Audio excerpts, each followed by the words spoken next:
We cannot have a single uniform system when we talk about marriage, because marriage is not only a phenomena, it encompasses various factors.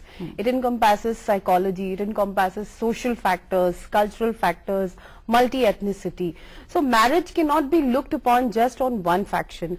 But having said that, I feel that it is also a single event of any individual's life, be it a woman or be it a man for that matter, that it brings either happiness or misery.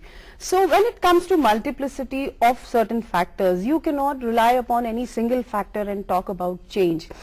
Apart marriage registration being considered as a factor to check upon certain social anomalies like checking marriageable age of the girl, and other factors like property rights and all. But in our kind of a society where there is multi-ethnicity, multi-religious society, multicultural society, you cannot have a diktat kind of a thing when it comes to social norms.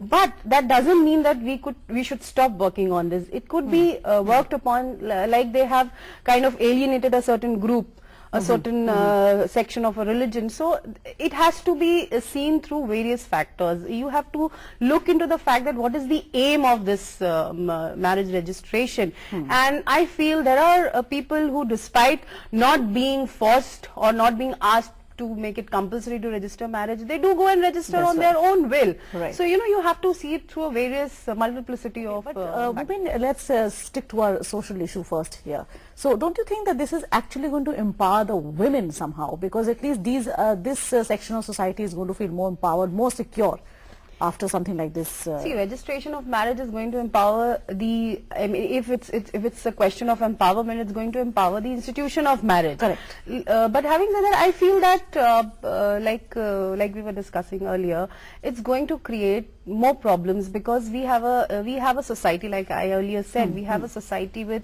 different religion, different faith, and for every individual, I guess, might be any broad-minded person, but faith is a very important thought of a form of ability or thought in our society. So I think that this is a workable kind of a thought or an act, but it will create more complications at this point of time, because there are various issues regarding marriage, the problem of dowry. Complications or what kind? See, I mean, no person would, I would just say, I'll just like to tell you a small kind of a funny incident. Two people, they get a divorce, and they say we've had a very nice and a very simple divorce, and we had no problems in getting divorced because we divided everything equally. We divided our children. We had 4 children, 2 children I took, 2 children my wife took. And then what about your property? They said half of the property went to my lawyer and half of the property went to my husband's lawyer or wife's lawyer. So see, it's going to complicate the entire situation, which is already very complicated. If it is only for women empowerment, there should be some kind of soundness given to women about their own laws, about their own religious kind of facility that they have, rather than complicating it more, because I believe every religion, irrespective of any religion, it gives strength to women. It's only that we have to go and find out, go and read, have a knowledge about it, and just kind of creating a confusion on the basis of religion. It's in our society. I would not like to comment it on a political note, but on a social note, I think the faith and the psychology and the sentiments of people do play an important role. You can see that in when it's voting, or it's in political situation also. So we have to take that into consideration. But yes, marriage registration can be thought of and can be taken as a concept, but still there needs to be some work done on that. More clarity. So Mubin, what do you say now when he says that nobody is really stopping anybody from going in and getting married according to their own religion, and later on just go and get it registered just like anything else, whether it's a birth or a death and whatever you. So as a social analyst, what would you say? See, that is what I was talking about. It's the beauty of our country. It gives right and freedom to every individual to have his or her own view of life, or choose his or her own life. So I believe that what Siddiqui Saab said was very true. But there is another side also to it, that whether respecting anybody's faith or anybody's resistance or thinking over it is going to help, I think there should be a thought given to that, because this is a social matter. It consists of the entire society, and like Meenakshi said, and even Nandita's view, that why that kind of demarcation, why the Sikh, the Anand Karaj Act has been, kind of, so you So need that to, is the only bone of contention. that is the bone of contention, and the aim or the I mean, even if marriages are not being registered, doesn't mean that marriages are not working. In our culture, in our tradition, marriage is a very kind of very important institute. That is the true, fact that I think we all agree on the fact that marriage should be registered, Should be like registered, Siddiqui yes. Saab said, and Islam, in our religion, Islam, I think the nikah is already a social, it's a contract. So, and like he quoted that people go and get it registered, there's no problem to it.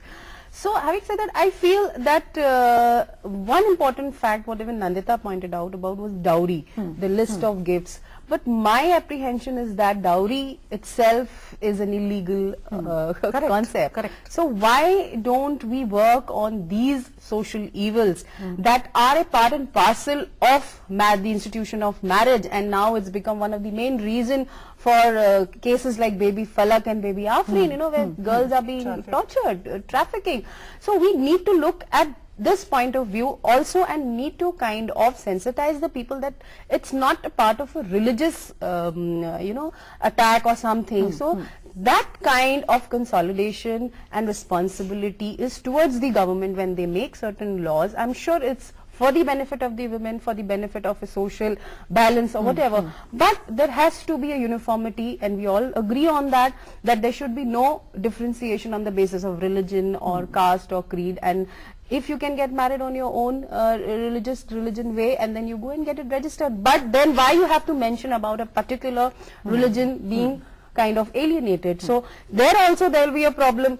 The people will have, so what is my point is that having taking into consideration not just progressive, you have to be progressive, you have to change, you have to think of the betterment of the society, but at the same time that doesn't mean that you have to leave your tradition, your culture, your soul of your entire country. And every person, whoever, or maybe he is a Hindu or a Muslim or a Christian, and he has a nationalist feeling. So that is a personal view, like Nandita said, but that doesn't mean that a person does not have a nationalist approach. So you have to consider the respect of that particular identity of an individual, of the country, and then a nationalistic approach. That is also very important. Yes, I think we all are for marriage registration, but then when it comes to implementation, it has to be checked. What the gentleman raised a point was very valid. And but I would also like to add to the fact that politicization of certain issues, that should be withheld, and there should be uniformity towards the public. It's for the people, by the people, of the people. So that thought should be in mind, and bringing certain laws, certain amendments at certain point of time do disturb the general peace. That should be taken into consideration. But having said that, it doesn't mean that we should stop working on progressive amendments. We need to work on that. But like I was talking about dowry. Why not? I mean, dowry is not, it's illegal. It's illegal. But why, like Meenakshi said, at the core level also the leaders, they should, why do you go and attend a marriage where dowry is openly being taken and given? You condemn it. So that kind of social condemnation has to be there. Social condemnation nahi hoga. If it's not there, then how much ever law is made, it's not going to be implemented. Like Nandita said, you have to have that social condemnation, and that starts with us at the basic level.